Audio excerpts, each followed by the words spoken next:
আসসালামু আলাইকুম রহমতুল্লাহি ওবরকাতুহু। সম্মানিত দর্শক, বাংলাদেশের আকাশে কয়েকদিন আগে অদ্ভুত এক আলোর ঝলকানি দেখা গিয়েছিল। এমন আলো আমরা আসলে কখনো দেখিনি আমাদের এই বাংলার আকাশে। আলো দেখা গিয়েছে কক্সবাজার সমুদ্র সৈকত থেকে, আলো দেখা গিয়েছে খুলনা থেকে, বরিশাল থেকে এবং দেশের দক্ষিণাঞ্চল বিশেষ করে গোপালগঞ্জ থেকে। এই আলো কোত্থেকে এলো? বর্ণালী পুরো আকাশ জুড়ে। যদি আপনার কোনো অভিজ্ঞতা না থাকে, এই আলো আপনার কাছে মনে হবে জিব্রাইলের ডানা। এই আলো দেখে মনে হবে আকাশ থেকে কিছু একটা পাঠানো হয়েছে আপনার জন্য। আপনার যদি অভিজ্ঞতা না থাকে, আপনার কাছে মনে হবে যে বাংলাদেশের কোনো অশনি সংকেত হয়তো অপেক্ষা করছে, আকাশ থেকে গজব নাজিল হচ্ছে। আবার আপনি মনে করতে পারেন যে আকাশ থেকে কোনো তার বার্তা আসছে, সুসংবাদ আসছে। এবং যেহেতু আমাদের প্রযুক্তিগত জ্ঞান অল্প, আমরা এত কিছু চিন্তা ভাবনা করি না।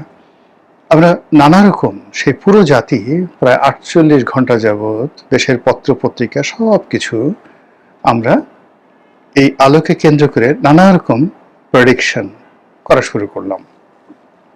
কোত্থেকে আলো? বিভিন্ন পত্রিকা বলছে যে গোপালগঞ্জের আকাশে দেখা যাচ্ছে। হোয়াট ডাজ ইট মিন? যে শেখ হাসিনার জন্য কি এরকম আলো এসেছে আকাশ থেকে, নাকি শেখ হাসিনা এই আলো গোপালগঞ্জে পাঠিয়ে দিয়েছেন? দেশের বড় বড় পত্রিকা এই ধরনের নিউজ করেছে। আবার যারা কক্সবাজারকে হাইলাইট করার চেষ্টা করেছেন, তারাও ঠিক ওইভাবে নিউজ করেছে। পরবর্তীতে দেখা গেল যে মূলত ভারত তাদের যে ক্ষেপণাস্ত্র, নতুন একটা ক্ষেপণাস্ত্র তারা আবিষ্কার করেছে, যেটিকে বলা হয় আন্তঃমহাদেশীয় ব্যালিস্টিক মিসাইল। অর্থাৎ এশিয়া মহাদেশের এক প্রান্ত থেকে অপর প্রান্ত পর্যন্ত আঘাত হানার মতো দূরপাল্লার ক্ষেপণাস্ত্র তারা আবিষ্কার করেছে এবং এই আবিষ্কারটি তারা পরীক্ষা করেছে মহাকাশে। এবং এটা পরীক্ষা করতে গিয়ে তারা বঙ্গোপসাগরের যে উপকূল, সেই উপকূলকে তারা ব্যবহার করেছে এবং বিশেষত ওটার যে আলোক বিস্ফোরণ, ওটা বাংলাদেশের আকাশে ছড়িয়ে পড়েছে। এখন এই সময়টিতে যে এই ক্ষেপণাস্ত্রের তাদের যে বিস্ফোরণ বা ক্ষেপণাস্ত্রের যে পরীক্ষা, এটার হেতু কি এবং এটা কেন এই বাংলাদেশ মানে সীমান্তে এটা দেখা গেল? এই পরীক্ষাটা তারা ভারত মহাসাগরের অপর প্রান্তে তারা দেখাতে পারত, যাতে করে চীন মানে আলোক যে রশ্মি, এটা চীনের আকাশকে তা প্রকম্পিত করত। অথবা তারা এমনভাবে করতে পারত যেটির আলোক রশ্মি এটা দেখা যেত পাকিস্তানে, দেখা যেত ধরুন ইন্দোনেশিয়াতে, মালাক্কা। অর্থাৎ তারা যদি সমুদ্রে করত, তাহলে ভারত মহাসাগরের এমন জায়গাতে করতো যেটা পুরো মালাক্কা প্রণালী, অর্থাৎ ইন্দোনেশিয়া, মালয়েশিয়া, সিঙ্গাপুর, এই এলাকাতে একটা ভীতি ছড়িয়ে পড়তো বাংলাদেশের মতো করে। চীন সাগরের যেটা সাউথ চায়না সি, দক্ষিণ চীন সাগর, উত্তর চীন সাগর, এই দুটো চীন সাগর ভারত মহাসাগরের সাথে যে সংযোগ রয়েছে, এখানে তারা অনায়াসে তাদের সেই ক্ষেপণাস্ত্রের যে পরীক্ষার আলো ওখানে ছড়িয়ে দিতে পারত। তো তারা সিঙ্গাপুর, মালয়েশিয়া, ইন্দোনেশিয়া এই অঞ্চলকে টার্গেট করেনি। আফগানিস্তান, পাকিস্তান, বেলুচিস্তান, কাজাকিস্তান, উজবেকিস্তান এই অঞ্চলকে টার্গেট করেনি। তারা চীন, হংকং এই অঞ্চলকে টার্গেট করেনি, তাইওয়ানকে টার্গেট করেনি। তারা কেন বাংলাদেশের মতো একটা ক্ষুদ্র রাষ্ট্র, এই রাষ্ট্রের উপকূলে এরকম একটা বিস্ফোরণ ঘটালো? এটা কি আমাদেরকে কোনো মেসেজ দেওয়ার জন্য, আমাদেরকে ভয় দেখানোর জন্য, আমাদের সঙ্গে শক্তিমত্তা প্রদর্শন করার জন্য, অথবা আগামীতে আমাদের সঙ্গে তাদের কেমন সম্পর্ক হবে সেই বিষয়গুলো জানান দেওয়ার জন্য? কিন্তু ঘটনা যাই হোক না কেন, আমরা ৪৮ ঘন্টা পর আমাদের পত্রপত্রিকা এই খবর প্রকাশ করলো যে ভারত তাদের যে ব্যালিস্টিক মিসাইল, আন্তঃমহাদেশীয় ব্যালিস্টিক মিসাইল, এটা তারা পরীক্ষা চালিয়েছে। ভালো কথা। এর আগে, অর্থাৎ এই যে ব্যালিস্টিক মিসাইল তারা ছুড়ল, তার আগে আরেকটি ঘটনা ঘটেছে। তারা দক্ষিণ পূর্ব এশিয়ার বা এশিয়ার 11টি রাষ্ট্রের সঙ্গে যৌথভাবে নৌ মহড়া চালিয়েছে সাগরে, কিন্তু বাংলাদেশকে এর মধ্যে ডাকেনি। এই মহড়ায় বাংলাদেশকে অংশগ্রহণ করেনি। অর্থাৎ দক্ষিণ পূর্ব এশিয়া সহ অন্যান্য যে দেশগুলো রয়েছে সেখানকার 11টি দেশকে তারা নিজেদের কৌশলগত মিত্র, সঙ্গী বা মহড়ার সঙ্গী হিসেবে তারা সিলেক্ট করেছে, কিন্তু বাংলাদেশকে সেই গ্রুপে তারা নেয়নি। এই গেল মেসেজ, একদিকের মেসেজ। অন্যদিকে যেটা হলো, আমাদের চট্টগ্রাম বন্দরে তারা একটি যে যুদ্ধ জাহাজ পাঠিয়েছে। কেন পাঠিয়েছে, কি পাঠিয়েছে আমরা জানি না। এটা কি বন্ধুত্বের নিদর্শন, নাকি এটা কোনো জিওলজিক্যাল সার্ভে, নাকি এটা কোনো থ্রেট, নাকি বাংলাদেশ নৌবাহিনীর সঙ্গে আলাদা করে ভারতীয় নৌবাহিনী কোনো মহড়া দেবে, আমরা কিচ্ছু জানিনি। তো আগে যদি আপনি চিন্তা করেন যে তারা যে যৌথ মহড়া করলো, সেখানে আমাদেরকে দাওয়াত করলো না, এরপরে আবার আমাদের দেশে একটা নৌবাহিনীর জাহাজ তারা পাঠিয়ে দিল, এবং তাও চট্টগ্রাম বন্দরে।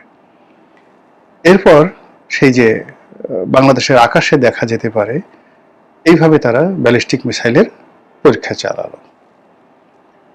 এরপর যদি আপনি চিন্তা করেন যে আসামে যে বিজেপির যিনি মুখ্যমন্ত্রী, তার বক্তব্য, আর পশ্চিমবঙ্গে শুভেন্দু যিনি মমতাকে হটিয়ে নতুন ক্ষমতায় এলেন, তাদের কথাবার্তা, সেই কথাবার্তার যে ধরন এবং প্রকৃতি, তাতে মনে হচ্ছে যে আমাদের সাথে ভারতের যে বিশাল সীমান্ত রয়েছে, হাজার হাজার কিলোমিটারের যে সীমান্ত রয়েছে, এই সীমান্তে অশান্তি কিলবিল কিলবিল করছে। আর এই অশান্তির মধ্যেই খবর দেখলাম, এটা গতকালের খবর, একটি সীমান্তে তারা দুজন বাংলাদেশিকে গুলি করে মেরে ফেলেছে ভারতীয় বিএসএফ, এবং তারা গর্ব করে বুক ফুলিয়ে বলছে তারা কি কারণে এই গুলি চালিয়েছে। যখন বিএনপি ক্ষমতায় এলো, আমরা বেশ আশ্বস্ত হয়েছিলাম। এর কারণ হলো, বাংলাদেশে যিনি রাষ্ট্রদূত ছিলেন প্রণয় ভার্মা, ইউনূস জামানাতে তার সে কি দাপট, কাউকে পাত্তা দিতেন না, করতেন না, পায়ের পর পা তুলে বসতেন। তারপরে তার আগে আওয়ামী লীগ জমানাতে তো যিনি বাংলাদেশের রাষ্ট্রদূত ছিলেন, বলতে গেলে মনে হতো তিনি দেশটি চালাচ্ছেন, তিনি সেই ভারত সরকারের ভাইসর, এরকম একটা ভাবসাব ছিল। তো যখন নতুন সরকার ক্ষমতায় এলো, তখন প্রণয় ভার্মা যিনি রয়েছেন, তিনি বিভিন্ন মন্ত্রীদের সঙ্গে দেখা করলেন, পররাষ্ট্রমন্ত্রীর সঙ্গে দেখা করলেন, তারপর স্বরাষ্ট্রমন্ত্রীর সঙ্গে দেখা করলেন, এবং স্বরাষ্ট্রমন্ত্রীর সঙ্গে সালাউদ্দিন সাহেবের সঙ্গে যখন দেখা করলেন, তিনি বেশ কাছুমাছু হয়ে বসেছিলেন। আর পত্রিকায় যেটা হেডলাইন এলো যে স্বরাষ্ট্রমন্ত্রী বলেছেন যে সীমান্তে যেন অতীতের মতো কোনো ঘটনা না ঘটে। আমরা তো গর্বে একেবারে অস্থির যে এইরকম বীর, এরকম সাহসী, এরকম যাকে বলা হয়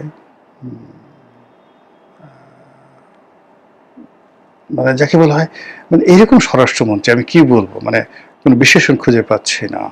ব্যতিক্রমধর্মী একজন স্বরাষ্ট্রমন্ত্রী, যিনি ইতিহাসে প্রথম ভারতীয় রাষ্ট্রদূতকে নির্দেশনা দিলেন যে আমি যেন আর ভবিষ্যতে এরকম কোনো ঘটনা সীমান্তে না দেখি।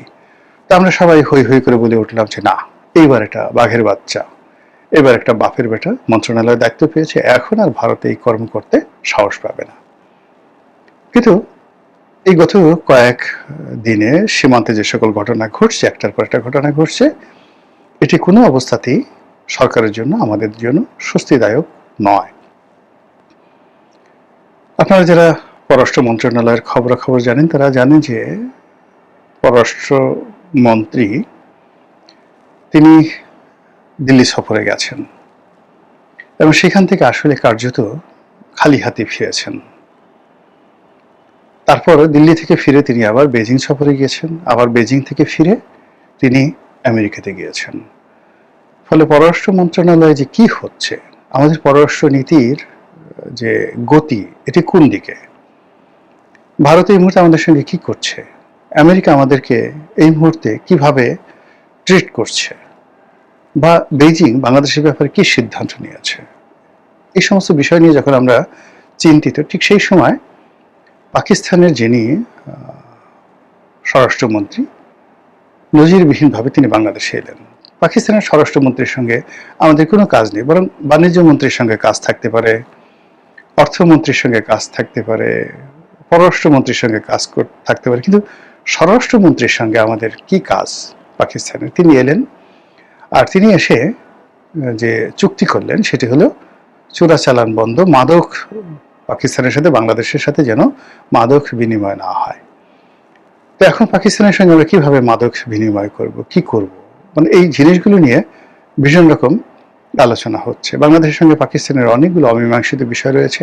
আমাদের এখানে আটকে পড়া পাকিস্তানিরা আছেন, বিহারিরা আছেন, আবার ওখানেও লক্ষ লক্ষ বাঙালি আটকা পড়ে আছেন পাকিস্তানে।